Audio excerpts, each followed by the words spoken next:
ఒక దగ్గర 20 ఫీట్ల రోడ్డు ఉంటుంది, అప్పుడే 100 ఫీట్లు అవుతుంది, అప్పుడే మళ్ళీ 30 ఫీట్లు అవుతుంది.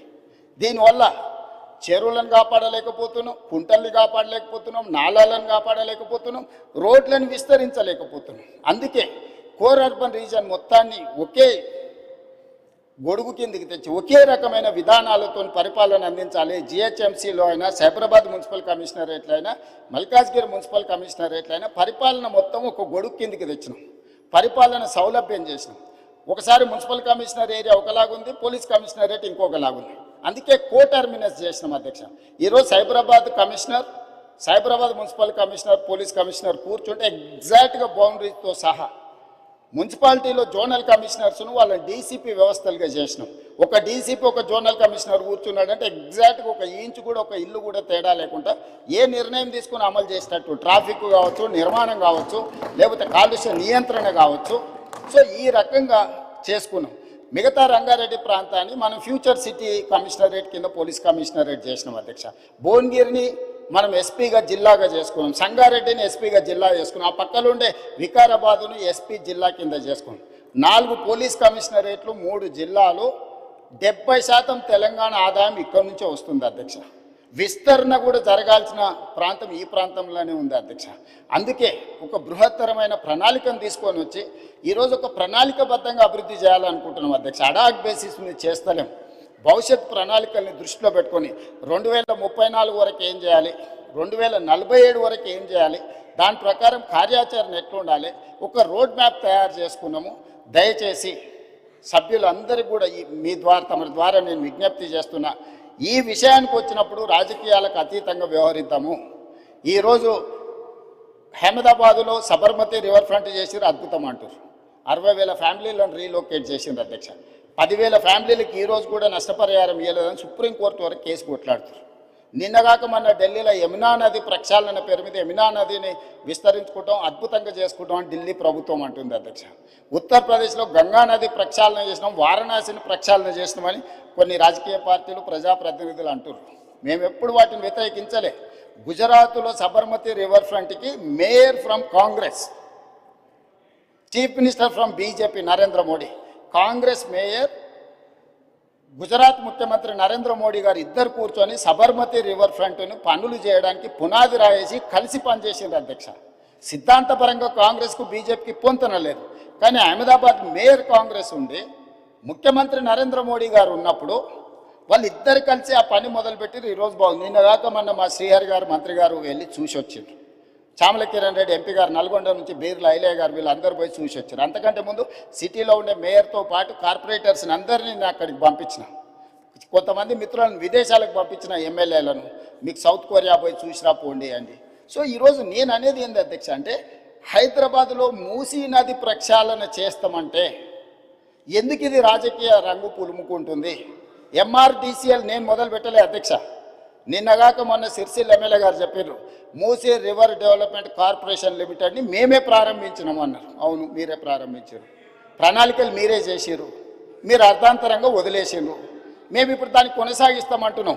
మీరు మొదలుపెట్టినప్పుడు 10,000 కుటుంబాలను మేము బుల్డోజ్ చేసి కొట్టేస్తామని మీరు మాట్లాడింది సభలో ఉంది.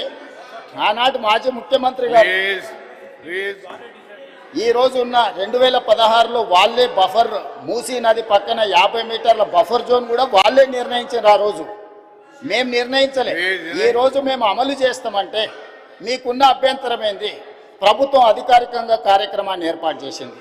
అయ్యా, దీన్ని ముందు కొనసాగించడానికి ఏం చేయాలో మీరు సలహాలు సూచనలు ఇవ్వండి, ప్రభుత్వం ఆమోదిస్తుందని. సలహాలు సూచనలు ఇవ్వడానికి రాలేదు. ఆన్లైన్లో పెట్టినాము. ఆన్లైన్లో పెట్టినప్పుడు దాన్ని చూసి ఏం సలహాలు ఇస్తారో ఇవ్వండి. ఆపాలనే ఆలోచన తప్ప మీరు ఏ సూచన అయినా చేయండి. ఈరోజు మూసీ నది ప్రక్షాళన అత్యవసరము. నల్గొండ జిల్లా ప్రజల్ని ఒకసారి గుర్తు చేసుకుంటే ఎవ్వరు కూడా దీన్ని ఆపే ప్రయత్నం చేయరు. ఈరోజు రంగారెడ్డి జిల్లా హైదరాబాదులో ఉండే కాలుష్యము, పరిశ్రమలు, శవాల కలేబరాలు, మనుషుల శవాలతో సహా కొట్టుకుపోయి నల్గొండకు ప్రాణాంతకంగా తయారైంది అధ్యక్ష. నేను నవంబర్ 8, 2025 నాడు 2024 నాడు అక్కడికి వెళ్ళి 2024 నవంబర్ 8 రోజు నేను పోయి పాదయాత్ర చేస్తే ఆ ప్రాంతంలో మహిళలు వచ్చి చాలా ఆవేదన భరితమైన అంశాలు నా దృష్టికి తీసుకొచ్చారు. కొత్తగా పెళ్ళి అయితే పిల్లలు ఎవరు ఆ ప్రాంతంలో ఉండడం లేదు. అక్కడ పండించిన పంటలు తిన్నా, అక్కడ బోర్లలో నీళ్లు తాగినా పుట్టబోయే పిల్లల మీద విపరీతమైన ప్రభావం చూపిస్తుందని చెప్పి మహిళలు వచ్చి చెప్పినప్పుడు నేను ఆలోచన చేసిన అధ్యక్ష, వీళ్ళకు విముక్తి కలిగించాలి కదా, మనకు అవకాశం వచ్చినప్పుడు ఒక మంచి పని చేయాలి కదా, ఆ మంచి పని చేయడానికి మనం ప్రయత్నం చేయాలి కదా అని ప్రణాళికలు రచించినాం అధ్యక్ష. ఆ ప్రణాళికలలో మీరు అందరు చదువుకున్నోలే కదా, ఆడ డాక్టర్లు ఉన్నారు, మేధావులు ఉన్నారు, చాలా సంవత్సరాలు ప్రజల కోసం పనిచేసిన అని చెప్పుకునే వాళ్ళు ఉన్నారు. మీరు చదవండి, డాక్యుమెంట్లో మీరు సజెషన్ ఇవ్వండి. ఆపాలనేది కాకుండా ముందుకు వెళ్ళడానికి అవసరమైన మీ సలహాలు ఇవ్వండి. మీరు సలహాలు ఇస్తే మాకు అభ్యంతరం లేదు, ఆ సలహాలను మా ప్రభుత్వం స్వీకరిస్తుంది. అంతే తప్ప మేము చెయ్యలేము, మేము ఆపేస్తామనే విధానము ఎవరికి మంచిది కాదు. దయచేసి చైర్మన్ సార్, మీ ద్వారా ప్రధాన ప్రతిపక్షానికి నా సూచన ఒక్కటే, మీరు ఏం సలహాలు ఇస్తారో ఇవ్వండి, నిరభ్యంతరంగా మేము వాటిని స్వీకరిస్తాం. ప్రజలకు ఉపయోగపడేది ఉంటే 100% వాటిని అమలు చేస్తాం.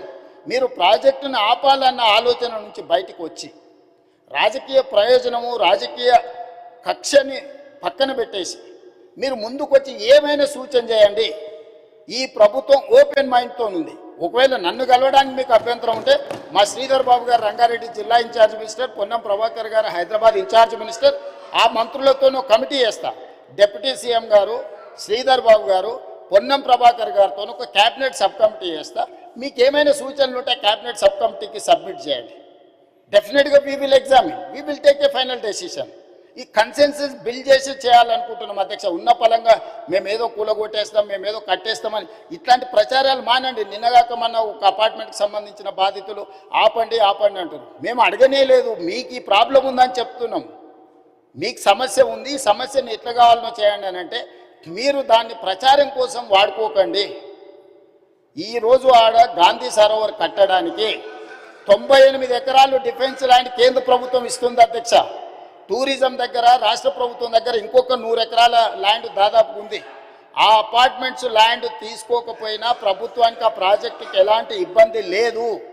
ఆ ప్రాజెక్టులో అపార్ట్మెంట్స్లో ఉన్న మిత్రులకు నేను చెప్పేది ఒకటే, 2005-06లో మీరు పర్మిషన్ తెచ్చుకున్నప్పుడు అది చిన్న నాలా కింద చూపించి 9 మీటర్ల బఫర్ జోన్ చూపించి మీరు అనుమతులు తెచ్చుకున్నారు. 2012లో 2016లో బఫర్ జోన్ 50 మీటర్లకు, అది మూసీ నది పరివాహక ప్రాంతం కాబట్టి 50 మీటర్ల బఫర్ జోన్ డిఫైన్ అయిపోయింది. 50 మీటర్ల ప్రకారం మార్క్ చేస్తే సగం అపార్ట్మెంట్స్ ఈరోజు బఫర్ జోన్లో ఉన్నాయి. రేపు భవిష్యత్తులో అది కొనుక్కోవడానికి అమ్ముకోవడానికి పనికిరాదు. రేపు భవిష్యత్తులో ఏమీ చేసుకోలేరు, మీకు నష్టం జరుగుతుందని మాత్రమే చెప్తున్నాము.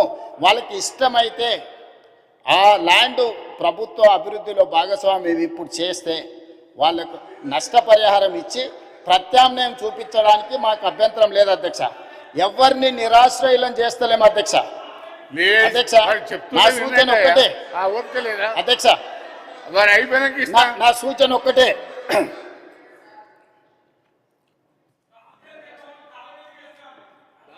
అదే చైర్మన్ సార్, మూసీ పరివాహక ప్రాంతంలో ఉన్న ఎవరైతే నివసిస్తున్నారో తమరి ద్వారా రాష్ట్ర ప్రభుత్వం ఇస్తున్న మాట, ఎవరిని నిరాశ్రయులను చెయ్యము, పునరావాసం కల్పిస్తాము. నిరాశ్రయులను చేసి వీధిలో పడేయడం వేరు, అభివృద్ధిలో భాగంగా నష్టపోతున్న వాళ్ళకు పునరావాసం కల్పించడం వేరు. రాష్ట్ర ప్రభుత్వం ప్రతి ఒక్కరికి పునరావాసం కల్పిస్తుంది, మెరుగైన జీవన విధానానికి అవసరమైన ప్రమాణాలను పెంచుతుంది, విద్య వైద్యాన్ని అందిస్తుంది, మహిళా సంఘాలకు వ్యాపారం చేసుకోవడానికి అవసరమైన ఆర్థిక సహాయాన్ని అందిస్తుంది. ఎవరిని కూడా నిరాశ్రయులను చెయ్యము. తమరి ద్వారా ఆ నిర్వాసితులని వీళ్ళు ఏదైతే వాళ్ళని ఉసిగొల్పుతున్నారో వాళ్ళకి నేను మాటిస్తున్నా అధ్యక్ష, ఏ ఒక్కరికి కూడా నష్టం చెయ్యము. మీకు మెరుగైన వసతులను ఏర్పాటు చేసి మిమ్మల్ని తరలిస్తాము. కాబట్టి ప్రాజెక్టు నిర్మించుకుంటూనే దానివల్ల ఎవరికైనా ఇబ్బంది కలిగితే వాళ్ళకి ప్రత్యామ్నాయ ఏర్పాట్లు చేద్దాం అధ్యక్ష. మీరు స్పష్టంగా సభ్యులందరూ కూడా మీరు చెప్పండి అధ్యక్ష. నేను మీ ద్వారా మూసీ పరివాహక ప్రాంతంలో నివసిస్తున్న పేదలకు నేను అష్యూర్ చేస్తున్నా, నేను అసెర్టైన్ చేస్తున్నా, ఎవరు రాజకీయ ప్రయోజనాల కోసం మిమ్మల్ని ఉసిగొల్పాలన్నా మీ భావోద్వేగాలను స్వార్థ ప్రయోజనాలకు వాడుకోవాలనుకుంటే వాళ్ళ ఉచ్చులో పడకండి. నేను అధికారులను మీ దగ్గరికే పంపించిన, మళ్ళీ పంపిస్తా, ప్రజాప్రతినిధులను పంపిస్తా. ఎంఐఎం పార్టీతో నేను చర్చించి ఎమ్మెల్యేలతో మాట్లాడినా. దాదాపుగా 7 మంది ఎమ్మెల్యేలు ఆ పరివాహక ప్రాంతంలోనే ఉన్నారు. ఆ పార్టీ అధ్యక్షునితో మాట్లాడినా, ఆ ఎమ్మెల్యేలతో మాట్లాడినా. బఫర్ మార్కి మూసి పరివాహక ప్రాంతాన్ని నిర్ణయించి, బఫర్ జోన్ను నిర్ణయించి, ఎవరెవరు బాధితులు వాళ్ళందరినీ కూడా ఏ రకంగా వాళ్ళకు సహాయం అందించాలో ఆ సహాయాన్ని అందించే బాధ్యత ఈరోజు ప్రభుత్వం తీసుకుంటుంది. కాబట్టి దయచేసి అపోహలు సృష్టించకండి, అనవసరమైన రాద్ధాంతం చెయ్యకండి. హైదరాబాదు నగరాన్ని అభివృద్ధి చేసుకుందాం. సభ్యులు ఒక మంచి ప్రశ్న అడిగినారు, అందుకే సుదీర్ఘంగా తమరి ద్వారా నగర ప్రజలకు, రాష్ట్ర ప్రజలకు వివరించే అవకాశం కల్పించినందుకు తమరికి ధన్యవాదాలు తెలియజేస్తున్నా అధ్యక్ష. శ్రీధర్ బాబు గారు క్వశ్చన్ క్లోజ్ చేయండి అధ్యక్ష.